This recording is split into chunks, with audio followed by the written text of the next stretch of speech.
Sausage. Hello everyone, this is Attack the Backlog, the podcast where I, Marc tries to make a dent in their backlog one game at a time. This episode is all about Super Mario 3D World. What? Are you waiting for me to describe what kind of game Super Mario 3D World is? It's a Mario game in 3D. If that's not enough information for you, why are you even here? Come on, it's Mario. It's the Mario of video games. I don't know what that means. It's the Citizen Kane of video games. Because everyone's seen Citizen Kane. That's not even remotely true. It's more like, what? The super bad? The Titanic? No. Avatar? Avengers? MCU? It's the MCU of video games. Mario. The Mario Cinematic Universe. The Mario you play game universe. Mario GZU?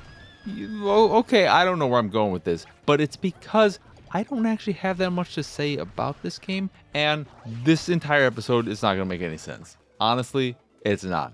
You're going to hear me say things, and then you're going to wonder why I don't have any information to back any of that crap up, because I really like this game to get to the point. But let me get back to the script, because I've gone fucking way off it. Holy shit. And I started this with some gum in my mouth, and then I took it out because it was getting in the way, and it's just... This is a trip.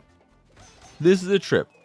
Snarkiness aside, jokes aside, 3D World is a level-based 3D Mario game full of the usual jumping, butt stomping, and optional cooperative romping, as well as the introduction of Cat Mario, which might just be the best Mario. Spoilers, it is! Super Mario 3D World originally came out on November 22nd, 2013 for Wii U. Remember that one?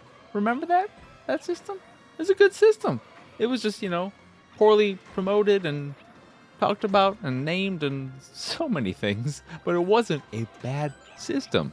And no one cared when it came out for the Wii U, because nobody cared about the Wii U. So Nintendo released it again on February 12th, 2021 for Switch, and now people do care and are aware of 3D World's greatness, myself included, though I do own the Wii U version and I just never played it because I'm a terrible Wii U owner. But that's like every Wii U game I own. I didn't play any of them.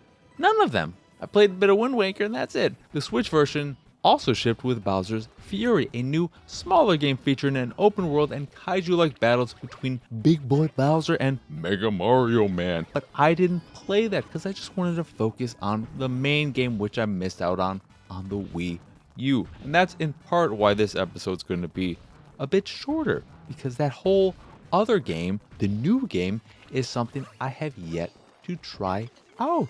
Long story short, I fucking love Super Mario 3D World. It might be my new favorite Mario game, and it would be taking the place of Super Mario Bros. 2, which this is the closest we'll ever get to a sequel to that, I think. It's got many vibes of Super Mario Bros. 2, and I think that's part of why I really love it. But at the same time, I don't think there's much of anything memorable or special about it. It's just a really good, enjoyable time from start to finish without leaving much of a lasting impression. It's great in the moment, but when you leave, you remember really liking it. You just don't remember exactly why. It's lovely. It's a very lovely game. I'm off script again. I'm sorry. The cat suit is wonderful. Yes. And Cat Toad is so adorable. I want to die. I've never liked Toad until this game. I always thought Toad was a stupid, dumb character. But then you put a fucking cat suit on him and oh my god, Cat Toad is just the best thing ever. I don't even know if Toad is gendered and I gendered him. Again, I did it there. I don't know. Toads, there are multiple Toads, right? I don't know how the whole MGU works, the Mario game universe, but outside of that, I struggle to think of anything that sticks out as particularly special. The level design is fine, but at no point did I complete a level and think, man, I really want to tell people about what I just experienced. I never thought that because the game as a whole is what's so special about it, not any single level. That sounds kind of negative, right? Me not having any strong feelings about any specific level sounds a little negative, but the thing is, no level stands out as being amazing or memorable, but no level stands out as being awful either. This is an impressive feat. It is very easy for 3D platformers to tumble down the hole of frustration, but 3D World never makes such a stumble. There is an annoying mechanic involving gyro controls to manipulate objects in the environment, but this mechanic is rarely used and only ever for small sections of otherwise enjoyable levels. Super Mario 3D World wants you to have a good time. It's not trying to challenge or frustrate you, it's the closest a Mario game has ever come to feeling like a Kirby game challenge-wise, and being the big Kirby fan I am, this was a welcome surprise. Another reason why I love Super Mario 3D World is because it's the closest we've gotten and will likely ever get to a proper Super Mario Bros. 2 sequel. I forgot, I already mentioned this in the script, but I talked about it off script, so whatever. And since Super Mario Bros. 2 is my favorite Mario game, it makes sense that 3D World would be right up my alley. Sure, it might not stick with you the way other Mario games do, but while you're in it, I'd be surprised if you didn't have a good time. Super Mario 3D World has become a new comfort food game for me. While I may not remember this level or that level, I remember the game as a whole for the good feelings I had while playing it, and that memory will keep me coming back whenever I want to feel those good vibes again. Super Mario 3D World is the gaming equivalent of happiness. That is the corniest, dumbest shit I have ever said. But I can't remember the last time I was so unabashedly and unwaveringly happy playing a game. I just had a great time. I didn't want it to end. And for me, that is such a rare thing. And because of that, I really like this game. It was a really wonderful experience, and I wasn't expecting it. I'm gonna cry thinking about it because it was a good time, man. It was a good time, and I really liked it.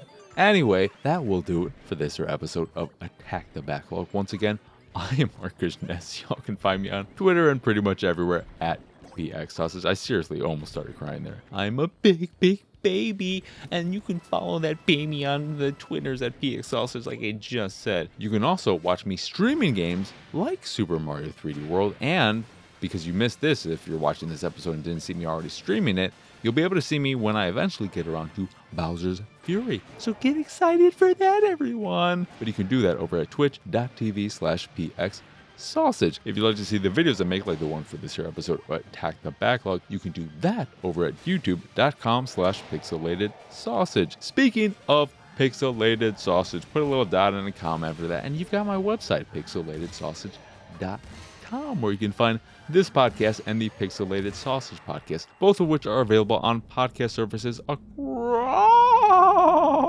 the globe. Oh my god, this is an episode that is for sure. You can also see my art. You can check it out. You can do whatever you want with it. Sure. But if you see something you like, if you see something you fancy, you can purchase a print of it.